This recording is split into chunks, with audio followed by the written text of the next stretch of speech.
a história do plano de Deus através do seu povo. E estamos na era do reino dividido. A história da nação dividida de Israel começou em 931 a.C., ou seja, praticamente 3.000 anos atrás, com a morte de Salomão. Até Salomão o reino estava unido, com a morte dele o reino se dividiu, e pela maior parte da existência desses dois reinos, essas nações foram inimigas uma da outra, competindo por território e influência. É triste que o que era antes uma nação se tornou duas, mas pior do que isso, entre elas eram inimigas e fizeram alianças com nações vizinhas uma contra a outra. O reino do norte, chamado Israel, durou 209 anos.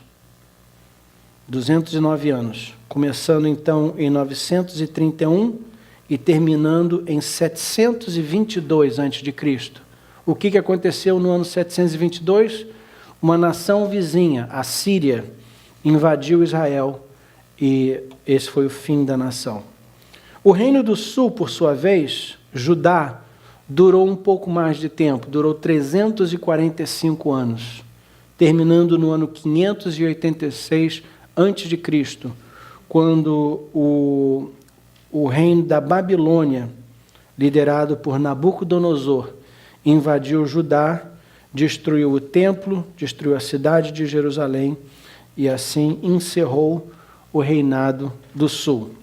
Então, duas nações que antes eram uma se separaram e agora vão viver paralelamente, lado a lado uma da outra, e cada uma delas vai ter um final triste. Por quê? O porquê desse final triste? O pecado. O pecado. No plano de Deus, teria sido uma nação próspera e Deus abençoaria as nações do mundo através dessa nação. Mas por causa do pecado, aconteceu tudo isso. Pastor, o pecado então frustrou o plano de Deus? Não. O plano de Deus ainda se cumpriu. Só que esse plano teve que passar por vales e curvas e todo tipo de transtornos por causa do pecado. Mas o plano de Deus ainda se cumpriu e continua se cumprindo. Muito bem, vamos entender o livro de 1 Reis em contexto, porque isso creio que vai ser importante para nós, até porque muito da Bíblia, muito do resto da Bíblia acontece com esses livros no background, né? Esse livro é o contexto histórico e na frente, por trás está a história dos reis e na frente disso acontecem outras coisas que nós vamos ver mais tarde. Então é bom que a gente entenda e tenha assim, uma compreensão desse tempo e desses livros, os livros que descrevem esse tempo. 6 livros cobrem esse período. 1 e 2 Samuel, 1 e 2 Reis, 1 e 2 Crônicas. No livro de 1 Samuel encontramos a história do juiz e profeta Samuel e do primeiro rei de Israel, Saul. 2 Samuel continua a história e conta a história de Davi, a vida e o reinado de Davi. No final de 2 Samuel, Davi morre e em 1 Reis, Salomão reina. E ele vai reinar por 11 capítulos. No final do capítulo 11, Salomão morre e no capítulo 12, então, temos Reoboão assumindo o reino de Salomão.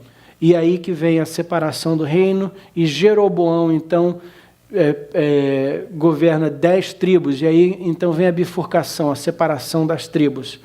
E o resto de 1 Reis e o livro de 2 Reis vai contar a história desses reis, então, de Reoboão e Jeroboão até o final dessas duas nações. 1 e 2 Crônicas recapitula tudo o que a gente acabou de ver. Então, 1 e 2 Samuel, 1 e 2 Reis são recapitulados no livro de 1 e 2 Crônicas. E aí, então, nós temos a história dos reis de Israel. A coisa mais importante para nós hoje, a lição mais importante para nós hoje, eu acho, ser uma frase que eu li durante essa semana, quando eu estudava esse período, e li um comentarista chamado Larry D. Powers. Esse comentarista, esse teólogo americano, escreveu a seguinte frase, e ela ficou bem gravada na minha mente, no meu coração. Ele disse assim: Salomão, o rei com um coração dividido, deixaria para trás um reino dividido. Interessante. Lembra que Salomão era o rei com um coração dividido? De um lado, ele amava Deus e recebeu sabedoria de Deus. Por outro lado, ele se comprometeu com 1000 mulheres, literalmente. Ele casou com 300 e tinha mais 700 como concubinas. A maioria dessas mulheres eram mulheres pagãs que trouxeram a sua cultura e, o pior, a sua religião para Israel e para a vida de Salomão. E Salomão, então, se tornou um rei dividido, um homem dividido. Por um lado, ele servia a Jeová, por outro lado, ele tinha todos esses outros compromissos, que aos poucos foram dividindo ele, separando ele de Deus. O rei com um coração dividido deixou para trás um reino dividido. E é esse reino dividido que nós estamos vendo agora. Uma coisa interessante acontece aqui. A Bíblia passou bastante tempo concentrando em pessoas, em personagens do enredo do plano de Deus. Saul, Salomão, Davi, Samuel. E a Bíblia descreveu em detalhes a vida dessas pessoas, enfatizando o projeto de Deus que fluiu através deles.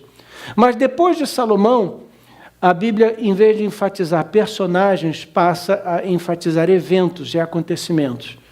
E o que vai acontecer agora é que o ritmo da história vai ficar bem mais rápido e bem mais corrido. E nós já vimos isso acontecer antes, porque às vezes a Bíblia fala bastante, por exemplo, sobre Noé, ou sobre Abraão, ou sobre Jacó, ou sobre Isaac, mas depois acelera e passa a falar sobre eventos rapidamente. E é o que acontece aqui. A Bíblia agora vai começar a contar a história de diversos reis, mas falar com uma certa brevidade. E a ênfase aqui não é tanto na pessoa, mas sim nos acontecimentos. E é sobre isso que nós vamos falar. Então, nós vamos acelerar um pouquinho o nosso passo. Nós vamos conhecer 20 reis, aliás, 40 reis. 20 reis no sul e 20 reis no norte. Nós não vamos falar sobre eles em detalhe, porque a Bíblia também não fala sobre eles em detalhe. Aliás, alguns deles nós não vamos nem mesmo mencionar. Mas é bom que a gente saiba que o reino do sul teve 20 reis, o reino do norte também teve 20 reis. Outra coisa interessante de saber é que os reis do norte foram todos eles maus reis. Nenhum deles foram reis que temiam a Deus. Por outro lado, Judá no sul teve pelo menos 8 reis que Deus considerou justos. 8 reis, 8 bons reis, o resto deles reis ímpios. Muito bem, então vamos mostrar aqui aos irmãos um pedacinho dessa história. Como eu já disse, nós não vamos ver a história toda, mas só um pedacinho para os irmãos sentirem o gosto do que aconteceu nesse período de mais ou menos 300 anos de história. Começamos então a nossa história em 1 Reis, capítulo 15. 1 Reis, capítulo 15. A Bíblia diz assim, versículo 1 a 7. No ano 18 do reinado de Jeroboão, filho de Nebate, em Israel, Abias se tornou rei de Judá. Ele governou 3 anos em Jerusalém. Abias, então, foi o segundo rei, depois de Roboão. Abias foi o filho de Roboão e o segundo rei de Judá, e ele vai reinar por 3 anos, diz a palavra de Deus. A mãe dele se chamava Maaca e era filha de Absalão. Abias cometeu os mesmos pecados que o seu pai havia cometido. Se você quiser sublinhar essa frase na sua Bíblia, eu digo isso porque você vai encontrar essa frase, como diz em inglês, over and over and over and over. Vai ser repetida diversas vezes em 1ª e 2ª Reis. Fulano começou a reinar e repetiu os erros do seu pai, cometeu os pecados do seu pai. E aqui nós encontramos, então, este novo rei, Abias, também cometendo os erros do seu pai. A Bíblia diz, então, continuando dizendo, ele não foi fiel em tudo ao Senhor, ao Senhor seu Deus, como seu bisavô Davi tinha sido. Mas por causa de Davi, o Senhor seu Deus deu a Abias um filho para governar em Jerusalém, depois dele, e para conservar Jerusalém em segurança. Jeová fez isso porque Davi tinha feito o que lhe agradava e nunca havia desobedecido a nenhum dos seus mandamentos, a não ser no caso de Urias, o heteu. Lembra de Urias, a história de Betseba? E aqui Deus falou, ele cometeu realmente esse erro, mas no mais ele foi um homem temente a Deus e obediente. Então, por causa disso, Deus abençoou seus descendentes. Versículo 6, Abias e Joroboão estiveram sempre em guerra, e um contra o outro, durante o reinado de Abias. Todas as outras coisas que Abias fez estão escritas na história dos reis de Judá. E Abias morreu e foi sepultado na cidade de Davi. E o seu filho Asa ficou no lugar dele como rei. Então, Roboão morre, Abias assume, mas Abias só reinou por 3 anos. A Bíblia não diz como ele morreu, nem por que ele morreu. Mas provavelmente ele assumiu o reino já com uma certa idade, e ele morreu possivelmente uma morte prematura, mas então ele só reinou 3 anos. Ele morre, é enterrado, e o seu filho assume o seu reino. Mas note que durante os 3 anos que ele reinou, ele não fez o que era certo diante de Deus. Pelo contrário, ele seguiu os passos do seu pai e levou a nação para mais longe de Deus. Aí vem Asa. Asa era o filho de Abias, e Asa então assumiu o reinado. Se os irmãos estiverem olhando para a tela, vão ver que tem aí do lado do nome do rei, tem um parêntesezinho. Isso aí foi uma criação minha para ajudar a gente a posicionar as pessoas. E eu esqueci de explicar isso no primeiro culto, e pessoas vieram me perguntar depois do culto do que se tratava esse parêntesezinho, e eu lembrei agora para me explicar.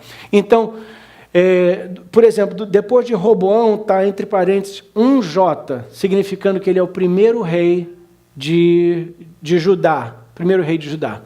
E depois de Asa, 3J, ele é o terceiro rei de Judá, e assim por diante. Porque ao longo das próximas 2 ou 3 semanas, a gente vai conhecer alguns desses reis e vai ficar um pouquinho confuso, até porque alguns deles vão ter o mesmo nome.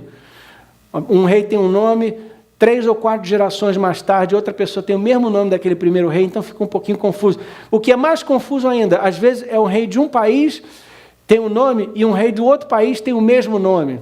Então, esse parênteses vai ajudar a gente a se orientar. E nos seus próprios estudos, você pode fazer isso também para te ajudar a se orientar. E também a saber a ordem dos reis, saber mais ou menos aonde você está no decorrer dessa história, ao longo dessa história. Então, muito bem, Roboão, 1J, que é o primeiro rei de Judá, Abias, 2J, ele foi o segundo rei do reino dividido, é claro. Asa é o terceiro. Vamos falar sobre Asa. Após a morte de Abias, seu filho Asa tornou-se rei. E aqui nós podemos dar graças a Deus, porque, segundo a palavra de Deus, ele fez o que era reto aos olhos do Senhor. Ele fez o que era reto aos olhos do Senhor. Asa, depois de 2 reis que não temeram a Deus, Roboão e Abias, ele disse, gente, não está certo a gente seguir nesse caminho, está dando tudo errado, a gente está se distanciando de Deus e a coisa está indo para pior, eu vou mudar o curso da nossa história. E ele causou uma reforma, e graças a Deus ele reinou por bastante tempo, então ele foi uma pessoa significativa. Versículo 8, no ano 20 do reinado de Jeroboão, em Israel, Asa se tornou rei de Judá e governou 41 anos em Jerusalém. Então ele teve 4 décadas para trazer uma reforma a Israel. E ele fez exatamente isso. Uma das primeiras coisas que ele fez foi remover a sua avó do trono. Ele tinha uma avó que era uma mulher pagã. Vamos ler. Versículo 11. Asa fez o que agradava a Deus, como havia feito o seu antepassado Davi. Asa expulsou do país todos os que praticavam a prostituição com parte dos cultos pagãos, e retirou todos os ídolos feitos por aqueles que haviam sido reis antes deles. Quem que foi rei antes dele? O pai e o avô dele. Então, ele destruiu os ídolos que o pai e o avô dele construíram. Versículo 13. Ele tirou a sua avó Maaca da posição de rainha-mãe, porque ela havia mandado fazer uma figura nojenta para servir como poste ídolo. Asa derrubou este ídolo e queimou no vale de Cedron. Então, a avó dele, que era a rainha, encomendou a construção de um grande ídolo.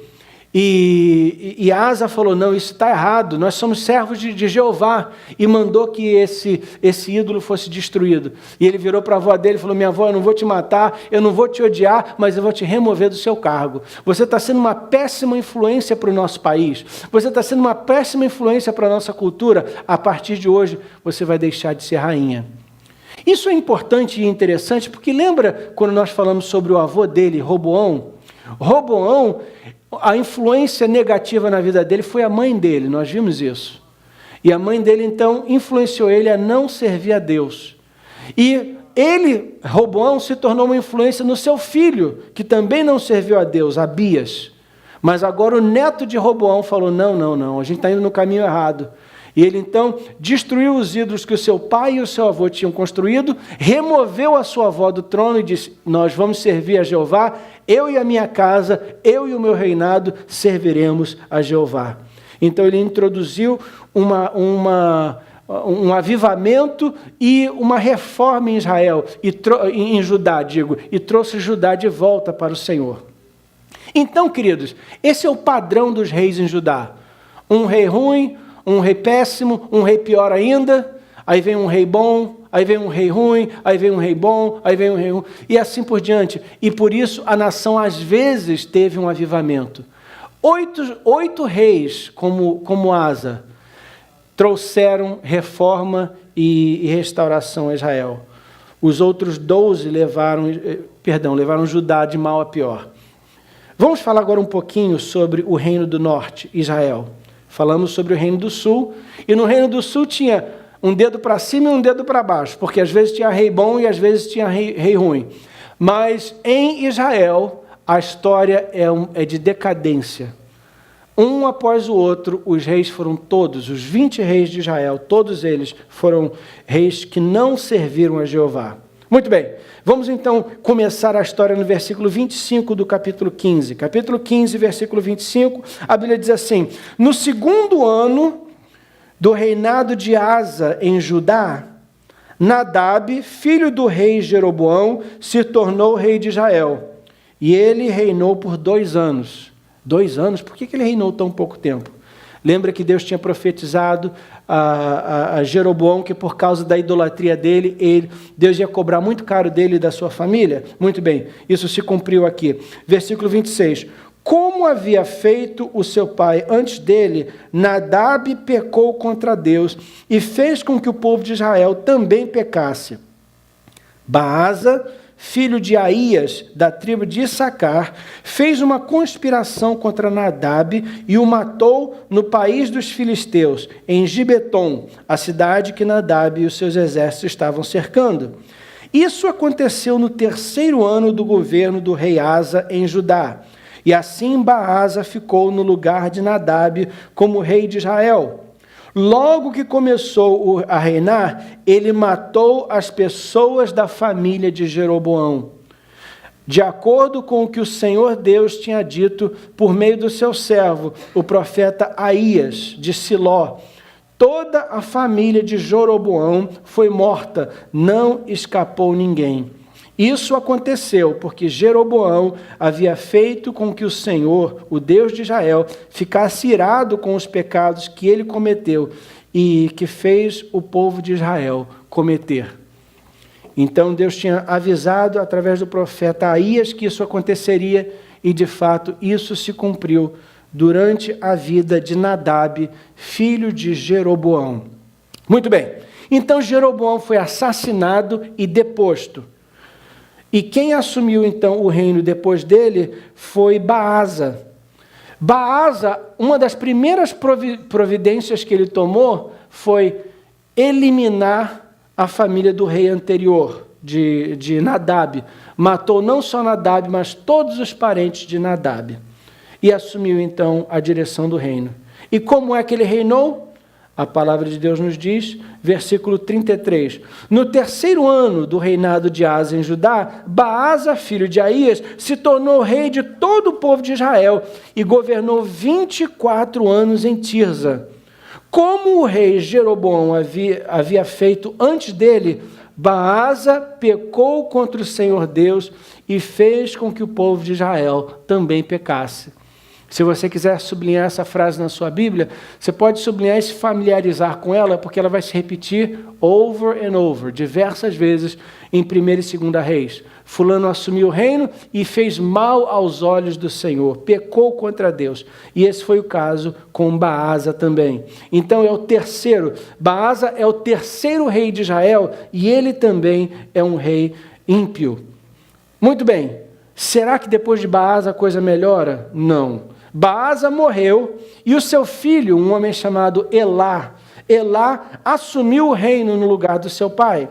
E a palavra de Deus nos fala sobre o reino de Elá nos versículos 8 a 14. 1 Reis 16, versículos 8 a 14. E eu vou ler essa passagem para mostrar uma coisa que acontece aqui, que não tinha acontecido antes.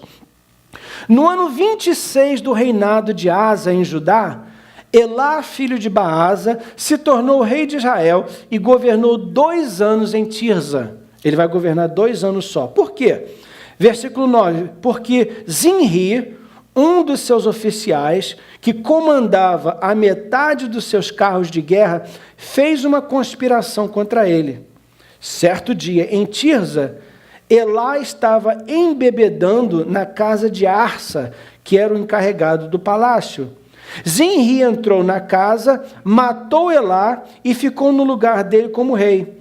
Isso aconteceu no ano 27 do reinado de Asa em Judá. Assim Zinri se tornou rei e matou todas as pessoas da família de Baasa, todos os seus parentes do sexo masculino, e todos os seus amigos foram mortos.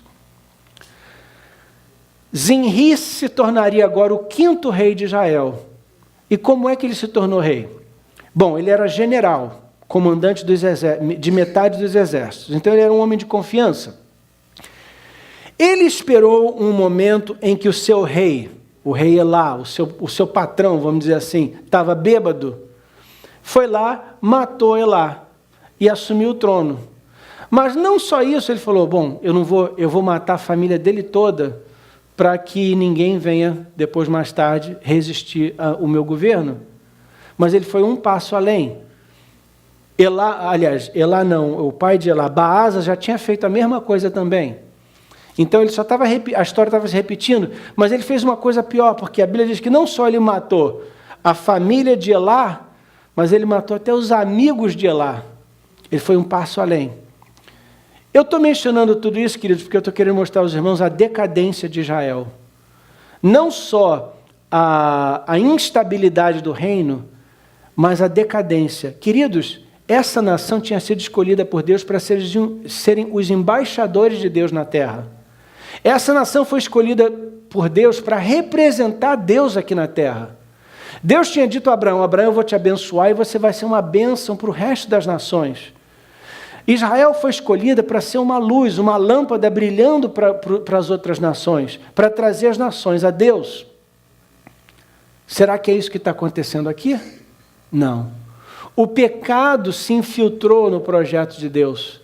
E as coisas que estão acontecendo agora em Israel são iguais ou até piores das que estão acontecendo nas nações vizinhas. Nós temos agora uma série de assassinos se tornando reis. E pessoas que não só assassinavam o rei anterior, mas assassinavam a família toda. E que iam até mais longe, assassinavam não só a família, mas os amigos, os parentes e os amigos do rei. Note a decadência. Nota como é que a coisa está ficando feia, está ficando perigosa, está ficando violenta, está ficando sanguinária. Note que o rei foi morto por quê? Porque ele estava bêbado. Ele estava bêbado na casa do mordomo dele. Ele foi lá e começou a beber. E o general aproveitou essa oportunidade. Então, nota a decadência moral que acontece quando as pessoas se distanciam de Deus. E, infelizmente, queridos, a história não para aí, não. A história continua no próximo rei. Zinri reinou por pouco tempo e foi morto por um homem chamado Onri. Onri, capítulo 16, versículo 21. A Bíblia diz assim: o povo de Israel estava dividido em 2 partidos. A metade deles queria fazer de Tibni, filho de Ginate, o seu rei, e outros estavam do lado de Onri. Mas aqueles que estavam a favor de Onri ganharam. e Tibni morreu, e Onri se tornou rei. E no ano 31 do reinado de Asa em Judá, Onri se tornou rei de Israel e governou 12 anos. Nos seus primeiros anos ele governava em Tirza. Então comprou o monte de Samaria de um homem chamado Semer, e aí a Bíblia vai dizer que ele construiu a cidade de Samaria. Versículo 25, Onri pecou contra o Senhor Deus mais do que todos que haviam sido antes dele. Versículo 25. Onri foi pior do que os reis anteriores. Ele pecou mais do que os reis anteriores. E aqui então nós vemos a decadência, o declínio da nação de Israel por causa do pecado. Queridos, esse período de história é um período muito triste. E alguém pode falar, pastor, então por que a gente está passando tempo por ele? Por duas razões. Número um, porque vai ajudar a gente a entender o resto da Bíblia. Mas a segunda razão é porque tem algumas lições importantes para a gente aprender aqui. Uma das coisas boas que aconteceu durante esse período, queridos, foi o desenvolvimento do ministério profético. Foi durante o tempo dos reis que Deus levantou alguns dos profetas que nós conhecemos hoje. Você ouve falar sobre Elias, sobre Eliseu, sobre Jeremias, sobre Ezequiel, sobre Jonas. Todos esses profetas viveram durante o período desses reis. E Deus levantou esses homens para clamar em voz alta, muitas vezes sozinhos, mas clamar em voz alta tanto para o rei quanto para o povo. Gente, volta para Deus. Gente, volta para Deus. Gente, volta para Deus. Esse caminho não vai dar certo. Essa estrada leva dor de cabeça, destruição e morte. Volta para Deus. Corre para Deus. Este foi o ministério dos profetas. E Deus levantou grandes profetas durante esse período. Queridos, ao olhar para esse período, eu não consigo deixar de pensar nos nossos próprios tempos, nos nossos dias. E na importância de homens e mulheres que, como esses profetas, chamem o povo de volta para Deus. Eu quero encerrar hoje com 3 pensamentos práticos que eu quero compartilhar com os irmãos. E eu gostaria que você abrisse a sua mente e o seu coração para realmente pensar sobre esses conceitos e essas palavras. A primeira delas é a seguinte: seria bom que a gente se conscientizasse, vendo a história da decadência de Israel, seria bom que a gente se conscientizasse, querido, que sem oposição o mal só cresce. Sem oposição o mal só cresce. Queridos, o pecado sempre leva as coisas de mal a pior. E a única maneira de vencer o pecado é encarar o pecado e opor o pecado. Sem oposição, o pecado só cresce. Às vezes as pessoas pensam assim, bom, se eu não mexer com o pecado não vai mexer comigo. Se eu não mexer com o pecado não vai mexer comigo. Ou às vezes as pessoas veem o pecado e pensam, mas é um pecado tão pequenininho. Mas amados, se o pecado não for tratado, não for encarado, não for desmascarado, não for confessado, não for tratado com o sangue de Jesus, ele vai crescer. E como uma nuvem negra, ele vai tomar o céu e apagar e cobrir o sol. A Bíblia diz no livro de 2 Timóteo, capítulo 3, versículo 13, porém, as pessoas más e fingidas irão de mal a pior. A Bíblia já nos avisou disso. Que existiriam pessoas más e corruptas e que elas iriam de mal a pior. E a única maneira dessas pessoas serem freadas é se pessoas justas e boas frearem elas. Um grande homem, eu não sei se ele era crente ou não, um grande estadista do passado disse assim, uma frase interessante e profunda, ele disse assim, a única coisa necessária para que o mal progrida é que pessoas boas não façam nada. A única coisa necessária para que o mal progrida é que boas pessoas não façam nada. Quando a gente cruza o braço e não encara o pecado, não enfrenta as injustiças da vida e da sociedade, elas só se aumentam, elas só crescem. O pecado precisa de ser confessado. O pecado precisa de ser lavado com o sangue de Jesus. João Batista apontou para Jesus e disse, eis o Cordeiro de Deus que tira o pecado do mundo. Queridos, tem gente que tem o pecado como um bichinho de estimação. Esse aqui é mas ele é um pecadinho tão pequenininho, é filhote de pecado, ele é tão bonitinho. Vou deixar ele aqui no cantinho, mas esse filhote de pecado vai crescer. Esse filhote de pecado vai crescer e vai ficar um monstro. E mais cedo ou mais tarde, ele vai te morder e te matar. Porque é isso que o pecado faz. O pecado mata. O pecado precisa ser encarado. Quando Salomão deixou um reino dividido, eu imagino que na mente dele, ele nunca imaginou que em uma ou duas gerações, os descendentes dele e o reino do norte estariam cometendo homicídio, suicídio e todo tipo de barbaridade. O que parecia ser uma coisa minúscula se tornou um monstro que praticamente destruiu uma nação. Então, queridos, vamos encarar o pecado. Se tem algum pecado na sua vida, encara ele hoje, aqui e agora. Antes do culto encerrar, eu vou te dar uma oportunidade. Ninguém precisa de ouvir, porque a gente confessa a Deus, mas é importante que você confesse a Deus o teu pecado. Diga: Senhor, me perdoa, me perdoa. Eu quero encarar esse pecado, eu quero encarar esse vício, eu quero ter vitória hoje, de uma vez por todas, sobre esse pecado. Sem oposição, o mal só cresce. A segunda coisa que eu gostaria de convidar os irmãos a pensar sobre ela é a seguinte, que quando a escuridão cresce, devemos deixar brilhar a luz. Devemos deixar brilhar a luz. Amados, em Romanos a Bíblia diz assim: não sejais vencido pelo mal, mas venceis o mal com o bem. Eu também me frustro com o mal às vezes. E quando a gente é maltratado pelo mal, quando a gente se depara com o mal, a nossa tendência é se sentir mal, porque o mal é mal, e a gente começa a falar sobre o mal, e repetir e reclamar contra o mal. Queridos, reclamação não leva a nada, reclamação não vai resolver nada. Reclamação não vai resolver nada. E às vezes, quando nós crentes nos reunimos, é uma salada de reclamação. É todo mundo reclamando do seu patrão, do seu trabalho, do seu vizinho, de como está ruim, como a televisão é ruim, como a Globo está ruim, como a novela é ruim, como o Brasil está mal, como a América está mal. Mas isso não cura nada nem ninguém. O que cura as trevas é a luz. O que vence as trevas é a luz, e o que vence o mal é o bem. Então, para vencer o mal, a gente tem que fazer o bem. Então, para dar um exemplo prático, se você vai num restaurante e você é maltratado pelo garçom ou pela garçonete, não adianta você fazer cara feia, cara amarrada, chegar em casa e reclamar do garçom e da garçonete. Você se deparou com o mal, agora você tem que vencer o mal. E a Bíblia nos diz como: não sejais vencido pelo mal, mas vencer o mal com o bem. Como é que você vence uma cara feia? Com uma cara bonita. Como é que você vence uma careta? Com um sorriso. Como é que você vence o mau humor? Ah, pastor, com mau humor também. Não, é com bom humor. Como é que você vence o ódio? É com o amor.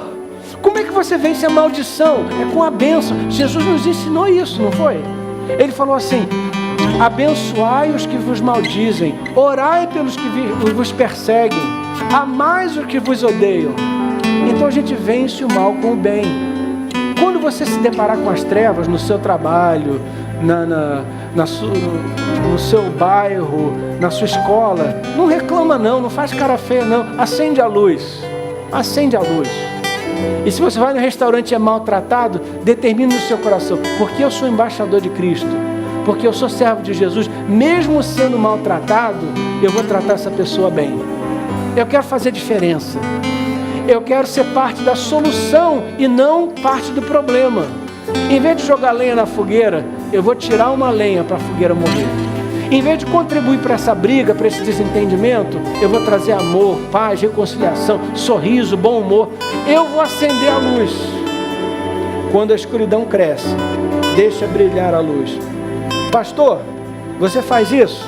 Tento, nem sempre consigo. Sou o primeiro a admitir que às vezes eu também faço parte do problema. Mas o mandamento é esse, tanto para você como para mim também. Mateus 5,14, Jesus diz assim: vocês são a luz do mundo. Quem que é a luz do mundo, queridos? Somos nós. É eu e você. Não deixe essa luz apagar.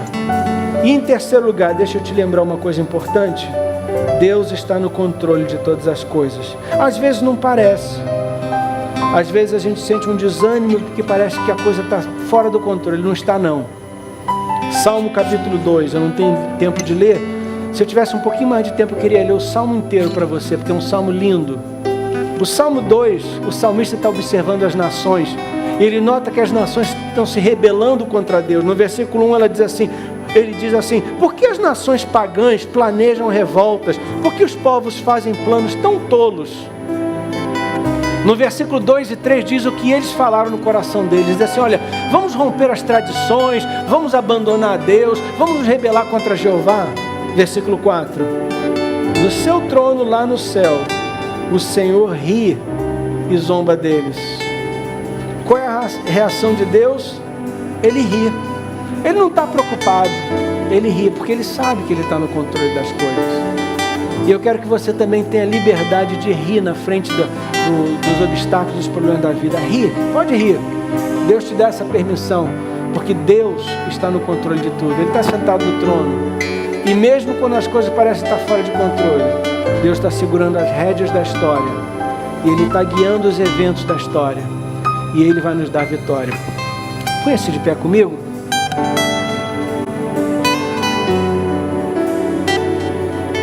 Querido Deus e Pai,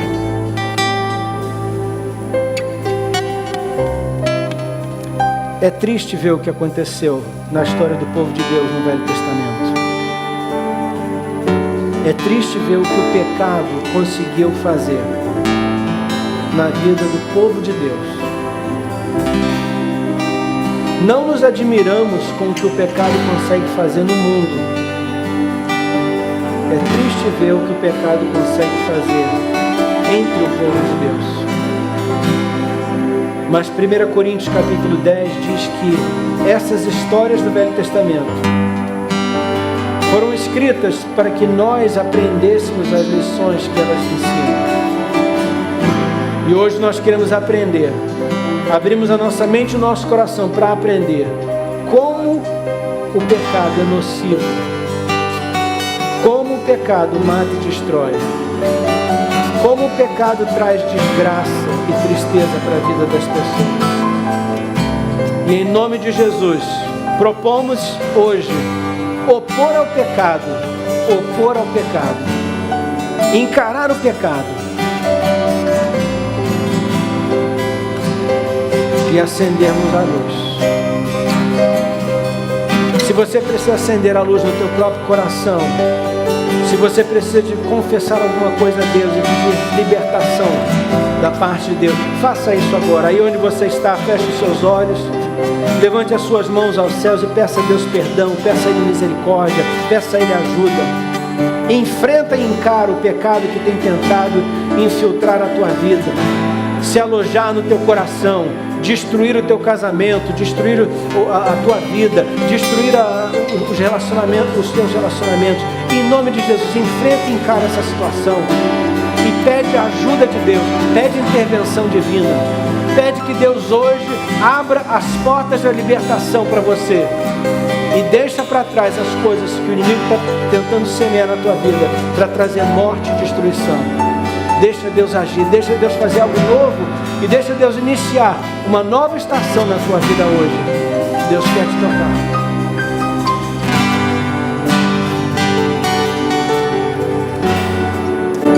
Deus pede para que eu venha aqui e lembre aqueles que estiveram aqui ontem e fale com aqueles que não puderam estar aqui ontem, mas que estão aqui nessa manhã. Porque Deus tem um propósito na vida de cada um deles, dos seus. E Ele quer que você saiba, como foi dito ontem pela Rafaela, uma moça de 19 anos, que como todos os jovens, eu já fui jovem também, e eu sei que são tantas as coisas nesse mundo que às vezes nos distrai e chama a nossa atenção, e às vezes nossos olhos saem de Cristo e voltam para ver as coisas ao nosso redor. E são essas distrações que muitas vezes nos machucam, nos fazem tropeçar. Mas como ela, uma menina de 19 anos, ela teve a maturidade de reconhecer o erro dela, confessar com a boca dela e aceitar o desafio de viver uma vida consagrada a Deus. Como ela, uma menina de 19 anos, ela teve a sabedoria e a maturidade de confessar perante os irmãos, as irmãs que estiveram ali ontem na reunião, e dizer: eu pequei, eu tirei os olhos de Deus, mas Deus me chamou e me deu uma outra oportunidade. E ela ouviu a voz de Deus e, não perfeita, mas com temor de Deus, ela buscou o caminho do Senhor. E eu quero então, Deus me pede para dar essa chance para a igreja nessa manhã. Muitas vezes nós estamos aqui há tanto tempo e a gente olha para um lado e para o outro e fala: Senhor, obrigado, porque eu não sou igual fulano nem o Beltrano. Mas Deus quer te lembrar que foi essa oração do fariseu. O fariseu falava isso no seu coração. E se você não lembra, eram os fariseus que Jesus mais tinha desprezo. Mas Deus, um Deus de amor e misericórdia, Ele te convida nessa manhã para você entregar o seu caminho ao Senhor, para você entregar o seu coração ao Senhor, as suas vontades e os seus desejos, e falar com toda honestidade: Senhor, me perdoa pelos erros e pelos meus pecados, que todos esses anos eu venho botando debaixo do tapete para ninguém ver e ninguém perceber, que todos possam olhar para mim e achar que eu sou aquela crente mais perfeita. Mas eu quero te dizer nessa noite, nessa manhã, você pode enganar a todos ao seu redor, mas a Deus você não engana. Deus vê o seu coração. Deus vê o seu coração nessa manhã. Então Ele te dá essa oportunidade porque Ele é um Deus de amor. E Ele quer que você entregue o seu caminho ao Senhor e que seja curado. Como ontem nós aprendemos, a cura só vem depois de confessarmos. E Deus me fez falar aqui, porque mais uma vez Ele falou nessa manhã conosco. A cura só vem através quando nós abrimos a nossa boca e confessamos com os nossos lábios. Se você nessa manhã quer entregar o seu caminho ao Senhor, se você nessa manhã quer ser liberto daquilo que te faz tropeçar, se você nessa manhã quiser ser liberto desse lixo que você vem pondo debaixo do tapete todos esses anos, eu quero te dar essa chance de você entregar a sua vida uma vez mais, confessar com seus lábios, não para o homem, mas sim para Deus, e ser liberto e ser curado. O altar está aqui na frente, e se você quiser vir aqui entregar a sua vida a Deus, essa é a sua oportunidade. Se você quiser ser curado nessa manhã, dá um passo de fé. Nós precisamos confessar com a nossa boca para que a cura possa vir ao nosso coração. Que Deus abençoe, meus irmãos. Obrigado pela oportunidade. Venho aqui em nome de Jesus